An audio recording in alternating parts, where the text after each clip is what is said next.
Isang mapagpalang araw na naman sa ating lahat mga kabengbeng, especially kay Sir Argent Pina Deluta. Mga kabengbeng, shoutout po sa inyo, big shoutout kay Sir Argent Pina Deluta ng Southern Leyte. Dahil itong unit na nasa harapan natin ay kanyang order mga kabengbeng. Ayan, Nimrod PCP tube tank po. Ayan, so ititest natin yung kanyang FPS. Subukan din natin. Itinono ko na to 900 plus. Regulated po ito, no? 3000 PSI input, 1000 almost 1600 PSI output yung ating sinet dito mga kabengbeng para makuha yung velocity na yon. So dun siya hiyang itong unit. Naka-BSA black powder 4x16x44. Ayan, request ni Sir mga kabengbeng. So kung nakikita nyo, nasa dulo na tayo. So nagtitest lang tayo doon. So gusto ni Sir sa 20 meters 20 meters plus i-grouping test natin itong unit nya. So yan mga kabengbeng. So inilagay natin yung ating scuba tank para makompensate yung 3000 PSI dahil tube tank lang to mga kabengbeng. Ilang shots lang yon para hindi magbago yung ating output. So ito po, Sir Argent Pina Deluta, napakaganda ng unit mo sir, salamat po sa tiwala. So ito i-test na po natin. So on ko lang yung ating chronograph. Yan. So ito po, the moment of truth sir. So gagamitan natin siya ng Astro 18 pellets po, no? Astro 18 pellets, unresized, unsorted, straight from the box ng mga bala. It means hindi natin sinort, hindi natin pinili, hindi natin resize. Pagkabili natin ng ating bala mga kabengbeng, yun na, gagamitin na po natin agad. So huwag na natin patagalin pa mga kabengbeng. Sir Argent Pina Deluta, the moment of truth. Eto na po na. So ito po, atin lang lagay yung ating side cam mount mga kabengbeng.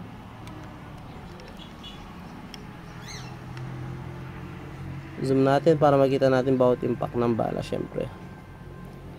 So ito po, the moment of truth, Sir Argent Pina Deluta.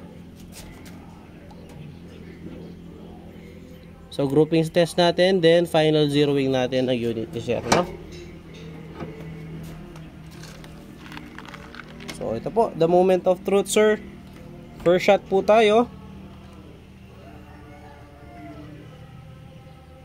First shot. So yun, kung nakikita nyo, zero lang natin. Tapat natin doon sa ating patama.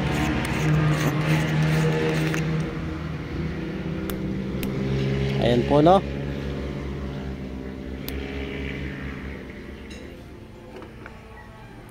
Second shot.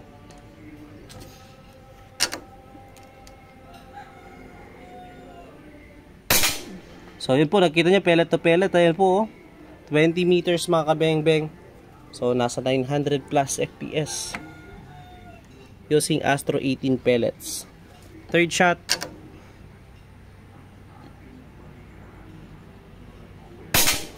Ayun po, napakaganda tumama sir. Ayan po. So yung nakikita nyo nabubutas sa bandang taas, steel plate po kasi yung nasa likuran yan, no? Kapag tumama kasi yung bala, hindi naman po tatagos dun sa steel plate, mawawasak yung bala. So yun,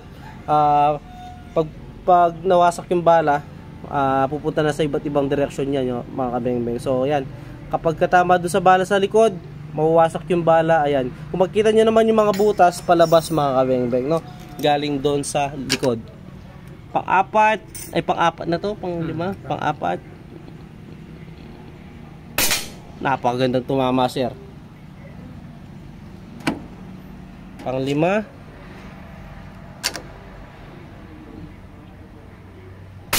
Shit, napakagandang tumama talaga sir.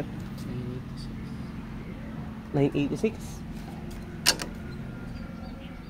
Pang-anim, 892. So kargahan ko lang muna.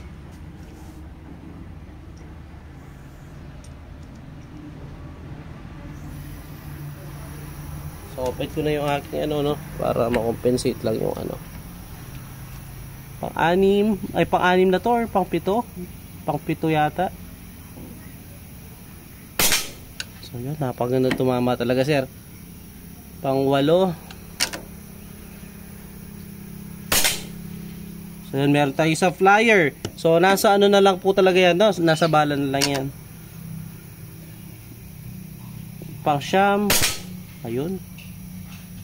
Pang-sampu. So, isa pa.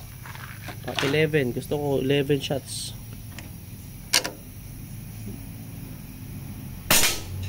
So yan, putahan natin yung naging groupings niya sir, no, para makita mo. Ayan, so 11 shots, nakita nyo naman po. So meron tayo isang humiwalay. So ewan ko lang bakit napunta doon yung ating isang bala na yon mga kabengbeng.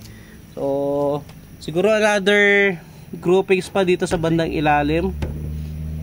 Another groupings pa para sa final zero nya. Astro pa rin yung ating gamit.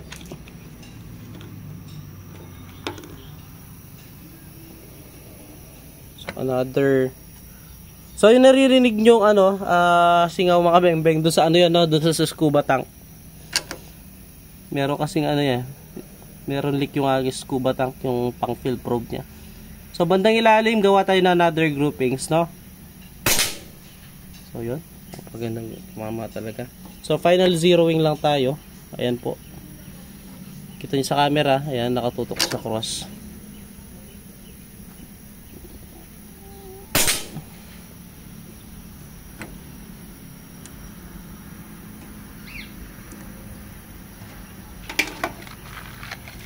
Pangatlo.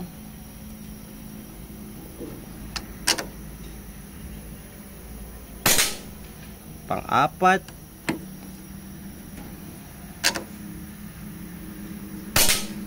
Pang-lima.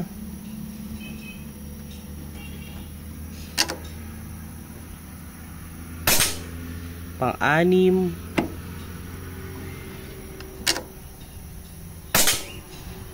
Makabula yan. Pang-pito. Paganda tumama sir. Pang-walo.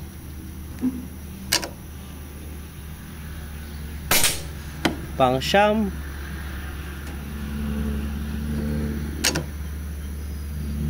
So ayan sir, naka-zero na yung unit mo. At pang-sampu.